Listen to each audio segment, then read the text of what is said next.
Okay, I hear you. This channel and Gen Z YouTube as a whole has become overwhelmingly doomerism these days. While it's a good thing to acknowledge problems and have a place to share your frustrations, at some point, we have to move past that. I know you guys are craving for solutions right now, and I agree, it's time we talk about them. One of my favorite quotes of all time is, "If you write the problem down clearly, then the matter is half solved." This made so much sense to me because I can't tell you how much time I've wasted trying to solve the wrong problem. So, with that being said, let's break down what I believe is the biggest problem for young men today. Contrary to what you might think, I don't think the biggest problem facing Gen Z today is money or the economy. Don't get me wrong, that is certainly a problem, and a very big problem at that. To me, however, the much bigger problem is your lack of social skills. In a bit, I'll explain why this is an even bigger problem than the economy, which is saying a lot. But first, let me pull some statistics for context. According to various statistics, about half of young men today have never approached a woman even once. 63% of young men are single, and a good portion of them aren't even looking for a relationship. Now, I get that modern dating sucks, and I've even made several videos on why I think Gen Z is giga-chad for not being prisoners to women like previous generations.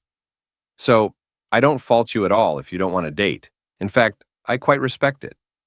But then I read that 1 in 7 Gen Z men today don't even have any close friends at all, male or female. This is what's concerning. It's not so much that a lot of you gave up on dating that I understand.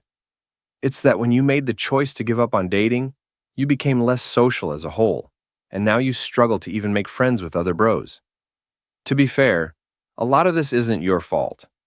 The two main factors that caused the stunted social development of Gen Z are social media and the pandemic. Neither was under your control. In fact, if you want to blame anyone, you can absolutely blame us millennials for starting social media.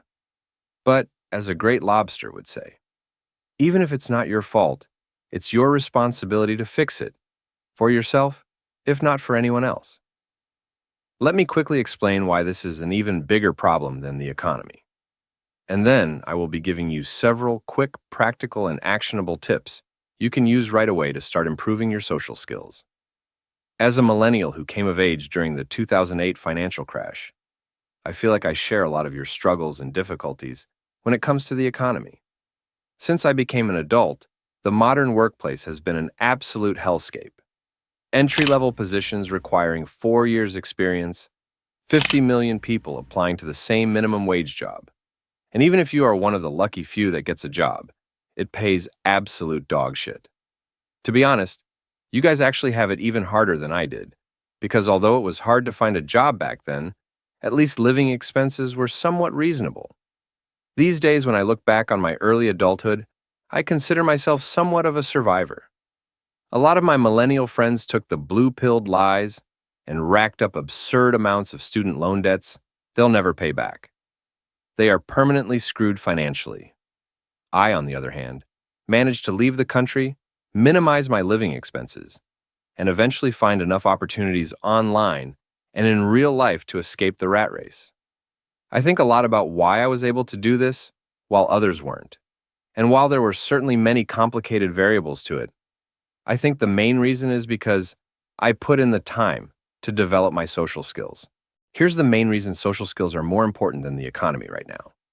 Social skills can help you overcome the difficulties of living in this economy, but the opposite is not true.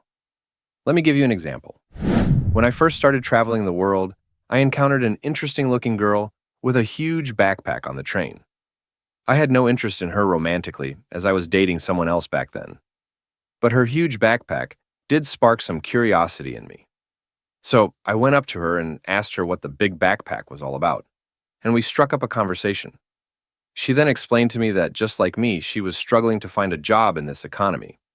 So she had turned to volunteering as a way to get by. She then told me about a great website to find volunteer work, workaway.info. I would go on to spend about 2 whole years of my life volunteering, most of it through gigs I found on Workaway. And here's the thing. If I didn't have the social skills to start a conversation with her on that day, I would have never found out about Workaway, and would have probably run out dry on my finances at some point during my travels. The decision and ability to start a conversation that day was the difference between getting to stay abroad and live my own life for good, and going back home to my parents defeated and humiliated, and likely having to go back to a horrible wage slave job. I shudder to think it was that close. So, when I read that half of you have never approached a woman in your life, it's not so much that you gave up on dating that concerns me, but if you can't even strike up a normal conversation, that's going to severely limit your opportunities in a world that's already scarce on them. I have several friends today who escaped the rat race by getting an online job and living the digital nomad lifestyle. Almost all of them said that the way they got their job was because they networked and socialized and met a friend who knew someone who was willing to give them an opportunity. They all say the same thing as you. Trying to get a job the traditional way of just applying online is just unfeasible for most people these days. The only way to get these opportunities is to make connections.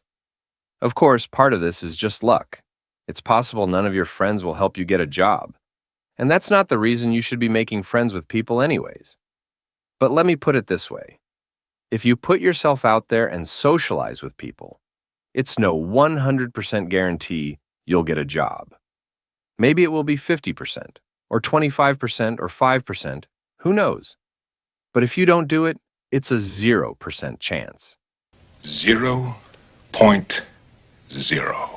And even beyond this, countless studies have shown that the main reason you get hired or not has more to do with whether the interviewer likes you personally than anything else.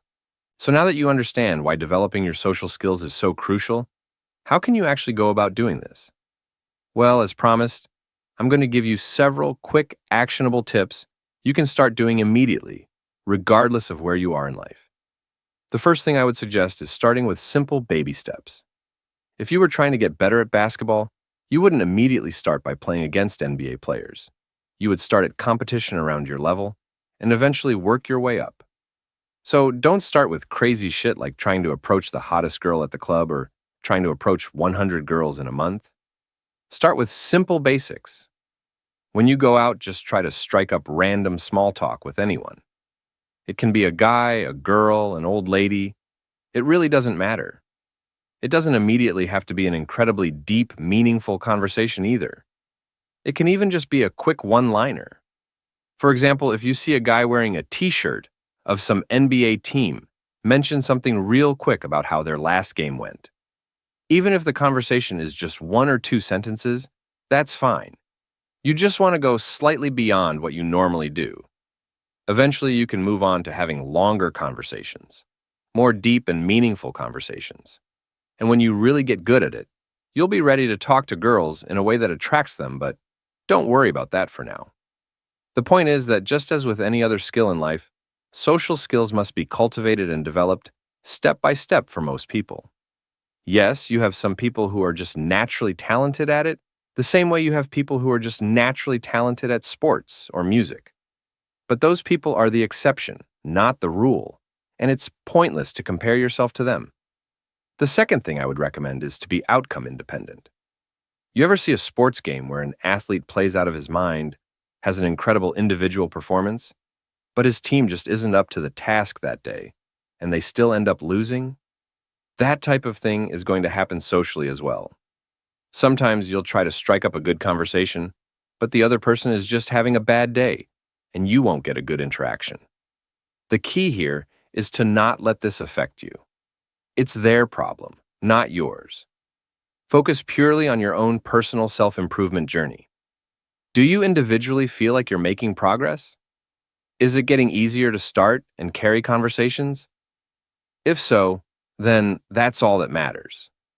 You might get unlucky with one person having a bad day here and there, but I guarantee you will see improvements over the course of your next 10, 50, and 100 interactions and beyond. All right, my final and perhaps most important recommendation of this video is to just go out and try something new every day. Believe it or not, I was actually quite a socially awkward kid growing up. The one thing that got me out of my shell was when I went out and traveled. Every day I met someone from a different country with a different background and different story. When I look back on it, this was what really took my social skills to the next level, because I had to talk to a new person and learn something new every day. When you're stuck in the same routine of seeing the same people in the same community every day, it can really limit your growth. Because in order to grow, by definition, you have to do things you haven't done before. Now I get that for a lot of you. Traveling isn't something you can immediately do. But there are other ways to constantly experience new things. For example, if you like gaming or anime, you can visit various conventions. Still, there's really no better way to do it than traveling. And just so you know, I have heard you guys. I am currently making a travel guide for young men, so be on the lookout for that. Trying new things and expanding your horizons has been such a massive game changer for me that I always still try to do it even to this day. And this video is actually a perfect example of that. Most of my previous videos were more of the doomerism ilk, but I decided to try something new with today's more solutions-oriented video.